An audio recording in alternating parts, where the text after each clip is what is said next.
가을 이사철 전세난이 심각합니다. 전국의 아파트값 상승률이 한 주 만에 또 최고치를 기록하면서 최근 집값이 크게 뛴 일부 지역은 추가 규제 대상으로 지정했습니다. 그 월급을 모아서 내 동자리 집을 마련한다는 건 사실 불가능하다는 느낌이 들더라고요.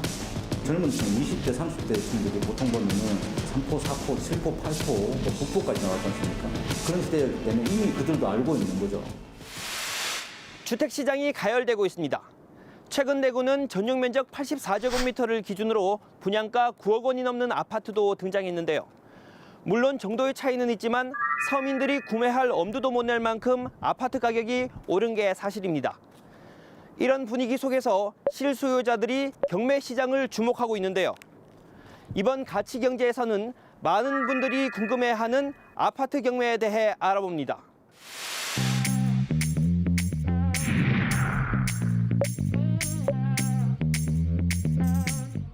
대구의 한 부동산 경매학원입니다.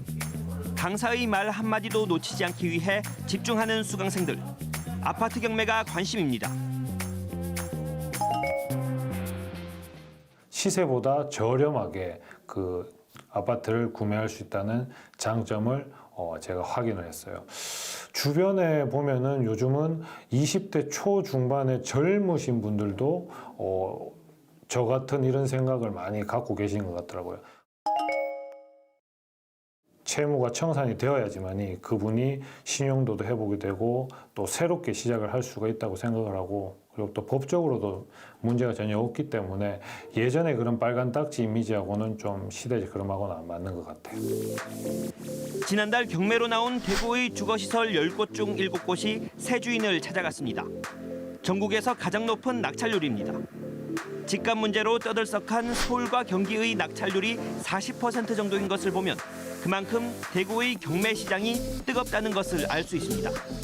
아파트 경매에 도전해볼까 하는 생각은 있지만 당장 어디에서 경매 정보를 얻어야 할지가 막막합니다. 경매에 참가하기 전 정보와 시세 확인은 어디서 하는지 차근차근 알아보겠습니다.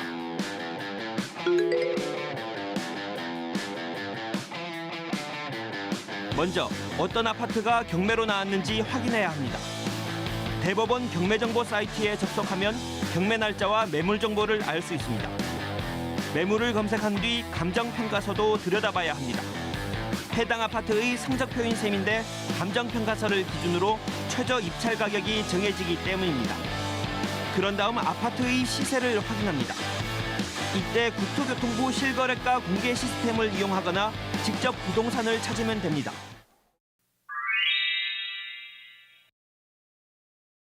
간략하게 경매 정보 보는 법을 알아봤는데요. 하지만 주변에 경매를 하는 사람이 적다 보니 떠도는 소문도 많고 사소한 궁금증도 있습니다. 사례별로 전문가의 답변 들어보겠습니다.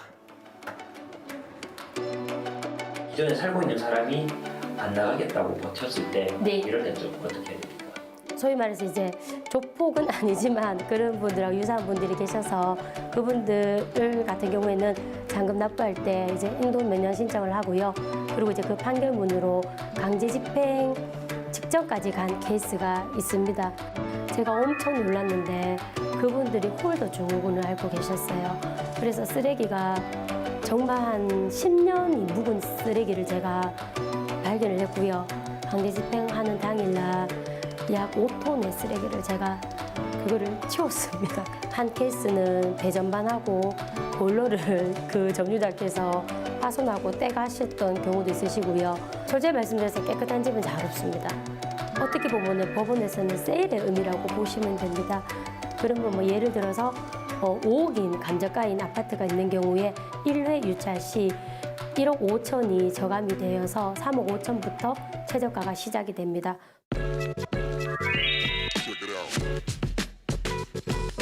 경매로 나온 아파트의 정보와 시세도 확인했고 여러 가지 궁금증도 해결했는데요.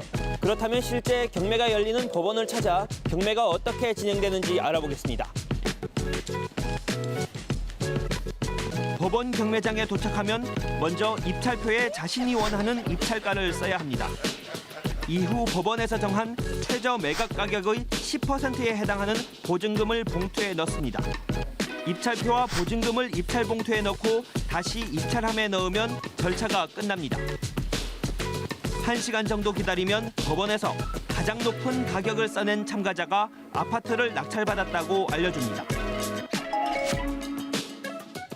거기 사는 입주민들이 관리비를 미납을 하는 경우가 있습니다. 그런 부분들이 적게는 수십만이 되지만 많게는 수백만 원이 될 수도 있습니다. 그런 미납 관리비에 대한 부분들도 한 번 더 체크를 해보시고 실제 입찰에 참가를 해주셔야 됩니다. 잔금 미납을 해서 다시 재경매에 나오는 사건들이 또 자주 있습니다. 잦은 잔금 미납 같은 경우에도 분명히 어떠한 문제가 있기 때문에 앞서 매각을 받은 분들이 그것을 포기하는 경우거든요. 그런 부분에서도 꼭 현장에 나가셔서 어떠한 문제가 있는지 그런 부분들은 꼭 파악하는 부분들이 필요할 것 같고요. 전문가들은 시세보다 얼마나 싼 가격에 낙찰받느냐가 아파트 경매에서 가장 중요한 점이라고 말합니다. 당연한 이야기입니다. 그러기 위해서는 많이 알아보고 발품도 팔아야 하는데요. 공부한 만큼 위험은 줄고 수익은 늘어날 수 있습니다. 아파트 경매, 내 집 마련의 또 다른 수단으로 활용하시기 바랍니다. 가치경제였습니다.